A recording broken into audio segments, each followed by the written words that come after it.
இந்த கடக ராசி என்பவர்களுக்கு வந்து பார்த்திங்கன்னா, முக்கியமாக சொல்ல வேண்டியது, முதல்ல அஷ்டம சனியிலிருந்து விலகி இருக்காங்க இப்போ. 9ஆம் இடம் பாக்கியஸ்தானத்தில சனி பகவான் இருக்காரு. அதேபோல் 12ஆம் இடத்துல குரு இருக்காரு. ஜூன் மாதத்துக்கு அப்புறம் குருவும் கடகராசிக்கு பயிற்சியாக போகிறாரு. 2ஆம் இடத்தில் கேது, 8ஆம் இடத்தில் ராகு. இந்த கடக ராசி என்பவர்களுக்கு கடந்த ஒரு 2.5 ஆண்டுகளாக பார்த்திங்கன்னா, உடல்நலம் பாதிக்கப்படாதவர்கள் யாருமே கிடையாது. மனநிலை பாதிக்கப்படாதவர்கள் யாருமே கிடையாது. வேலையில் கட்டாயமாக விட்டுட்டு வரக்கூடிய ஒரு சூழ்நிலை நிறைய பேர் இருந்திருக்கு. வேலையில் அவமானங்கள், கஷ்டங்கள் எல்லாமே இருந்திருக்கு. தொழிலில் நிறைய நம்பிக்கை துரோகம், கடன், அதேமாதிரி தொழிலே இல்லை, தொழிலே வீணாக போயிடுச்சுன்னு சொல்லக்கூடியவர்களுக்கு இந்த வருஷம் இவங்க செய்த புண்ணியத்தின் பலனாக, இந்த கடகராசி அப்படின்னு சொன்னாவே நிறைய உதவிகள் மற்றவங்களுக்கு செய்வாங்க.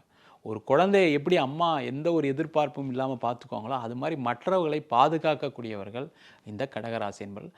அந்த செய்த புண்ணியம், அதை செய்த தர்மம், அவங்க செய்த தானம், அவங்க செய்த அனைத்து விஷயங்களும் அவங்களுக்கு ஒரு ஏற்றத்தை கொடுக்கக்கூடிய ஒரு முக்கியமான ஆண்டாக இந்த 2026ஆம் ஆண்டு அமையப்போகிறது.